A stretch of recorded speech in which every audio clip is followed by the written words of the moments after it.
Hola a todos, espero se encuentren muy bien. Mi nombre es Paula Costa y en esta ocasión les voy a estar hablando sobre el cáncer de ovario. Primero hagamos un repaso anatómico sobre estos órganos. Los ovarios son dos glándulas excretoras de las hormonas progesterona y estrógeno que van a participar en la ovulación y por ende en la reproducción humana. Lo que va a pasar más específicamente en la ovulación es que se va a liberar un óvulo desde los ovarios hacia las trompas de falopio, donde puede ocurrir la fecundación. Entonces, si ocurre la fecundación, esta unión de espermatozoide y óvulo se va a implantar posteriormente en el endometrio, formando más adelante el feto. Pero si no se da esta fecundación, este óvulo será generado de forma como cuerpo lúteo, que es lo que se conoce comúnmente como la menstruación. Ahora bien, ¿qué es el cáncer de ovario? Este cáncer aparece cuando las células de los ovarios empiezan a crecer de forma descontrolada, inhibiendo la muerte celular programada, que es lo que se conoce comúnmente como la apoptosis. Encontramos tres tipos de cáncer de ovario. El primero es el cáncer de las células epiteliales, que se origina en las células que recubren la parte externa de los ovarios. Luego encontramos el cáncer de las células germinales, que se origina en las células que producen los óvulos. Y por último, el cáncer de las células del estroma, que se va a originar en las células que le dan el sostén y la estructura a los ovarios y que además de esto van a secretar las hormonas femeninas. Ahora, estos cánceres pueden ser de tipos benignos, es decir, no cancerosos, y malignos, que son los cancerosos. Los primeros no se van a diseminar, mientras que los segundos sí se pueden diseminar, es decir, estos van a hacer metástasis en otros órganos, comprometiendo así la vida del paciente.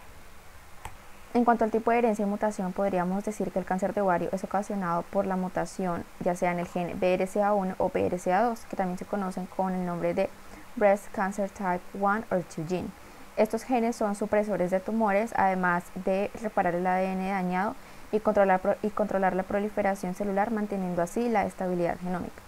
Además, podríamos decir que estos genes van a estar especializados en inhibir el crecimiento de las células ováricas y mamarias, y también van a estar regulados por los estrógenos. En cuanto al patrón de herencia, podríamos decir que es una herencia autosómica dominante. Esto quiere decir que de una de estas dos personas que tenga el gen mutado, cada uno de sus hijos va a tener 50% de probabilidades de heredar esta mutación. Además, la mutación en estos genes no solo supone un cáncer de ovario, un posible cáncer de ovario, sino también posible cáncer de mama, de páncreas y de próstata. Hablando de forma más específica del gen BRCA1, este lo podemos encontrar en el brazo largo del cromosoma 17 y va a codificar para una proteína que se encarga de regular el proceso de reparación del ADN.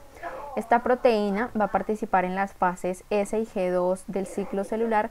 ¿Y de qué forma lo hace? Pues que cuando se encuentra un daño en el ADN, esta proteína se hiperfosforila ella misma y será transportada a los sitios donde ocurre la síntesis del ADN.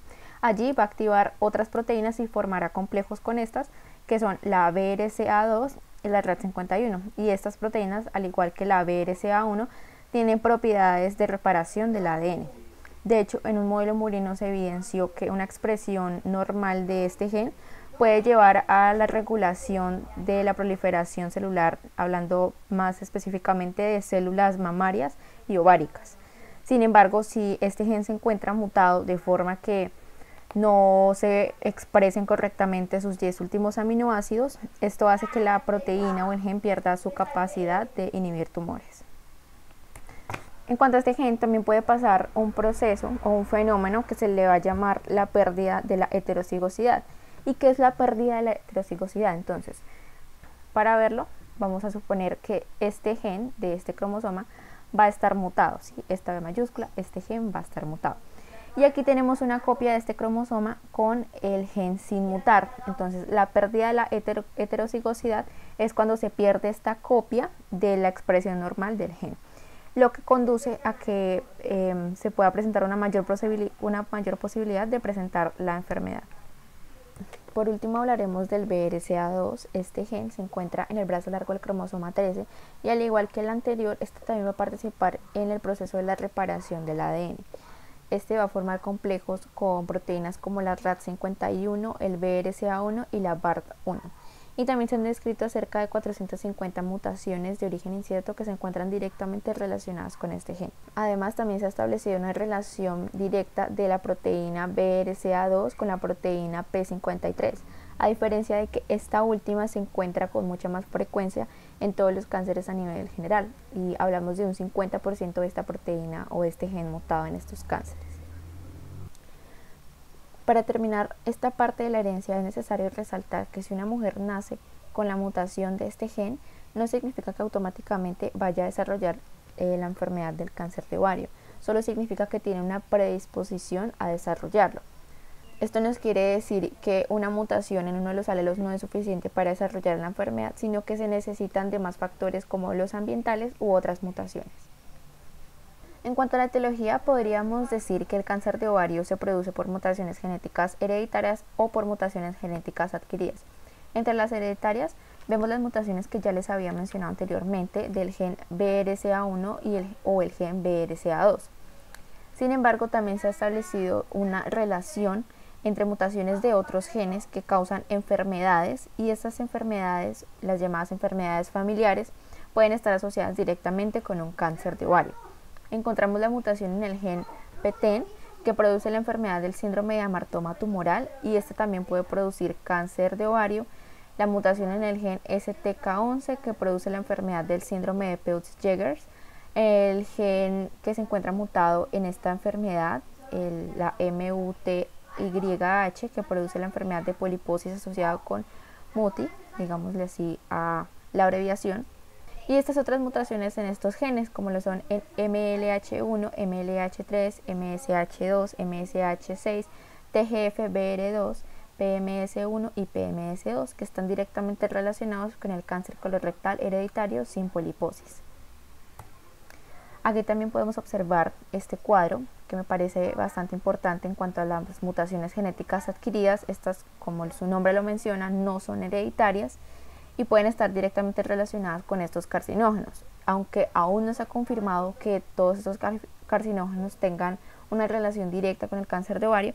Es importante que conozcamos cada uno de ellos y qué tipos de cáncer pueden generar. Por ejemplo, la radiación ultravioleta puede generar carcinoma de células basales y escamosas. El radón, que es otro carcinógeno, puede producir leucemias, linfomas, cáncer de piel, cáncer de tiroides, varios sarcomas, cáncer de pulmón y cáncer de mama. Los asbestos pueden producir cáncer de pulmón, mesotelioma, cáncer gastrointestinal, cáncer colorectal, cáncer de garganta, de riñón, de esófago y de vesícula biliar. Otros carcinógenos son los iones metálicos, los organoclorados, los hidrocarbonos aromáticos, los compuestos volátiles orgánicos y los pesticidas, que como vemos todos también pueden producir diferentes tipos de cáncer. Hablando de esta parte de la etiología, también me parece importante que conozcamos los factores de riesgo que pueden estar relacionados con el cáncer de ovario. El primero de estos es el envejecimiento, ya que el riesgo de presentar un cáncer de ovario es mayor conforme se incrementa la edad. Por ejemplo, según un estudio que se hizo, las mujeres de 20 años que presenten una mutación en el gen BRCA1 presentan una probabilidad del 1 al 2% de desarrollar esta enfermedad a 10 años después de la prueba, mientras que las mujeres con una mutación en el gen BRCA2 presentan una probabilidad menor al 1% de desarrollar cáncer de ovario a 10 años después. Por otro lado, vemos que las mujeres de 40 años, si tienen una mutación en el gen BRCA1, presentan una probabilidad mayor de desarrollar esta enfermedad, ya que, como les decía, este riesgo aumenta con la edad. Y las mujeres de 40 años que presenten una mutación en el gen BRCA2 van a tener una posibilidad o la probabilidad de desarrollar esta enfermedad entre el 1 al 3%. Sin embargo, aquí va a pasar algo muy importante, y es que el riesgo va a disminuir dependiendo de los años que haya vivido una mujer sin hacerse el diagnóstico, es decir, sin descubrir que tenga una mutación en uno de estos genes. Por ejemplo, si una mujer se hace este diagnóstico para saber si tiene una mutación en alguno de estos genes a los 40 años y descubre que si es así, que ella tiene alguno de estos dos genes mutados, el riesgo va a ser menor que el de una mujer de 20 años. ¿Por qué? Porque le va a favorecer el número de años que haya vivido sin presentar la enfermedad y sin hacerse este diagnóstico. Entre otros factores de riesgo encontramos el sobrepeso, la obesidad, tener hijos luego de los 35 años o no haber tenido un embarazo a término, los tratamientos luego de la menopausia. Otro factor de riesgo es tener antecedentes familiares por cáncer de próstata, de mama, de ovario o de colon, el tabaquismo y el uso de tratamientos para la fertilidad. En cuanto a la patogénesis, es necesario resaltar que el 90% de los cánceres de ovario son carcinomas epiteliales y el 10% corresponde a los tumores de células germinales y el estroma, como ya lo habíamos mencionado. Estos son los 3 tipos de cánceres de ovario.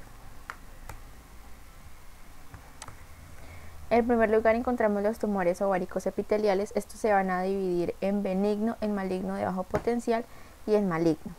Los benignos, como les comentaba, estos no van a crecer ni se van a diseminar a otros órganos y tampoco van a producir enfermedades graves. Un ejemplo de los tumores ováricos epiteliales benignos son los cistoadenomas mucinosos, los cistoadenomas serosos y los tumores de Bremer. Entre los tumores ováricos malignos de bajo potencial, estos a simple vista no se van a ver como cancerosos, pero estos sí se van a diseminar a otros órganos.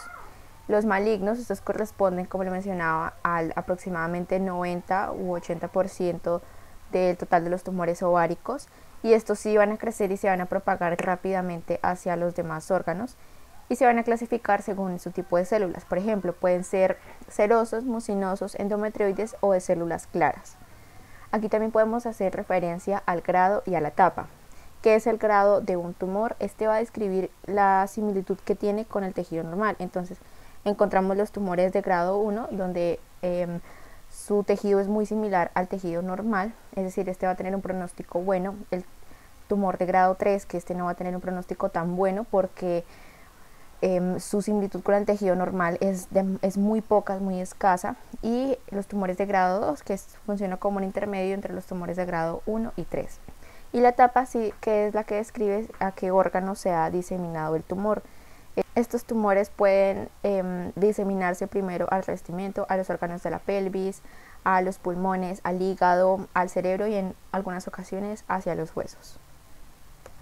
Los segundos son los tumores ováricos de las células germinales. Para ponernos un poco en contexto, estas células germinales van a ser aquellas que forman los gametos masculino y femenino, o sea, el óvulo y el espermatozoide. Estos tumores suelen ser benignos y representan menos del 2% del total de los tumores ováricos y pocos llegan a ser cancerosos, comprometiendo la vida del paciente. Estos se van a dividir en los siguientes subtipos, que son los teratomas, los tumores del seno endodérmico y los disgerminomas.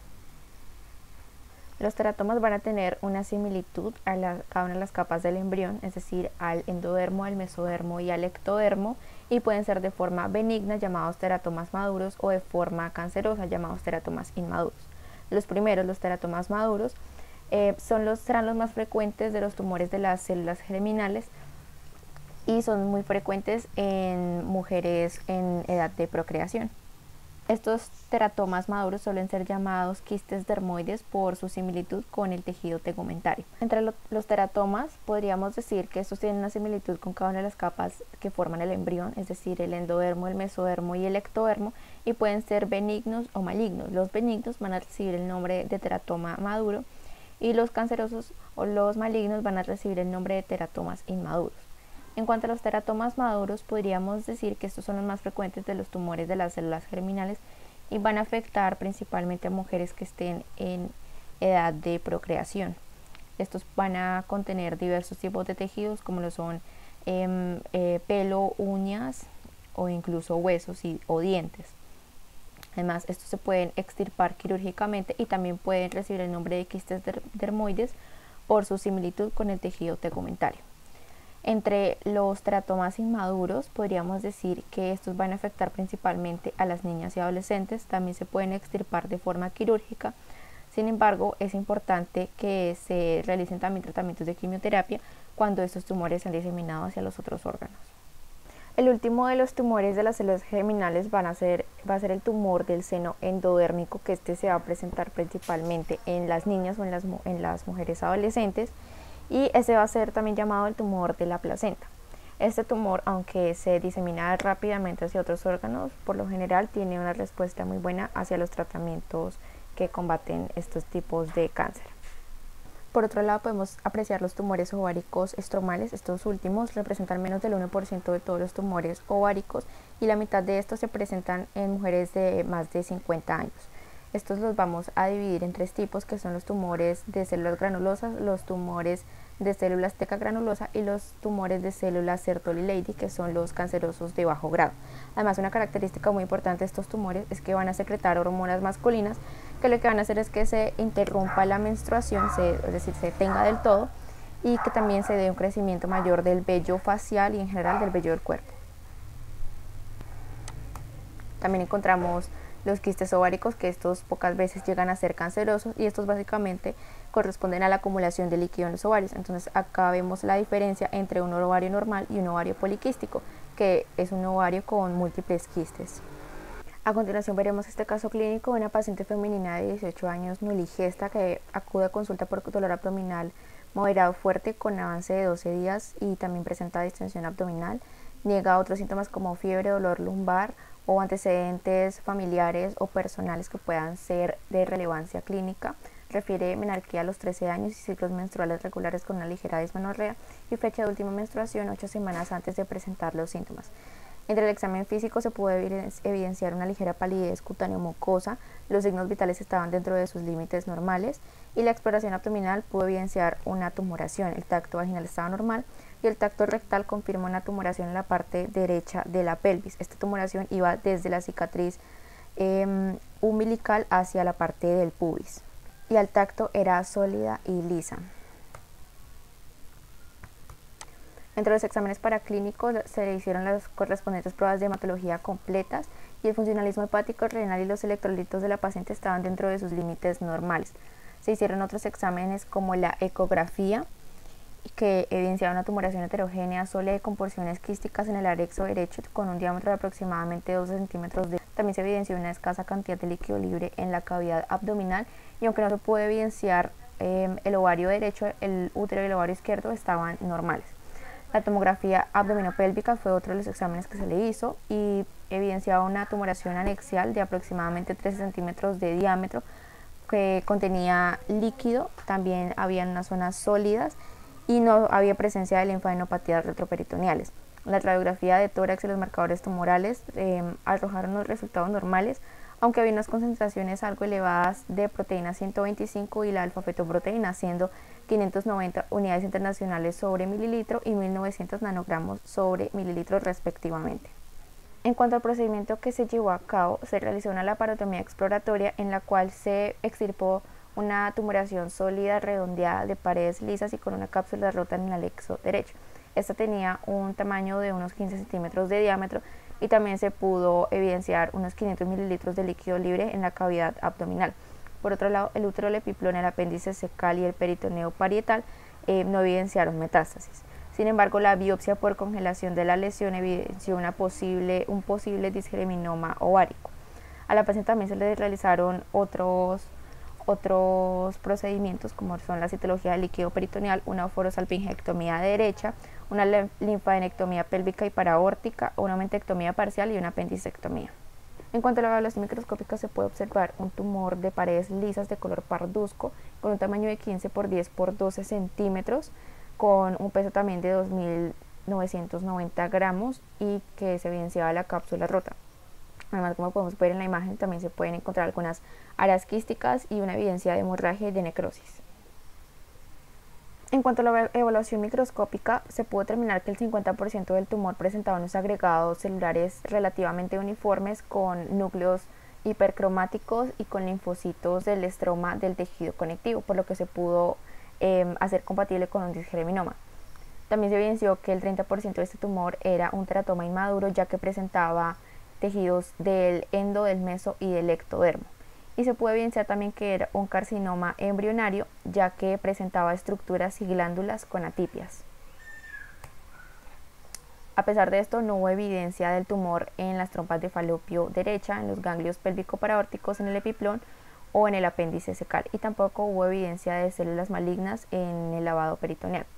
En cuanto al diagnóstico histopatológico, se pudo evidenciar que la paciente tenía un tumor maligno mixto de células germinales de ovario, disgerminoma, teratoma inmaduro y carcinoma embrionario.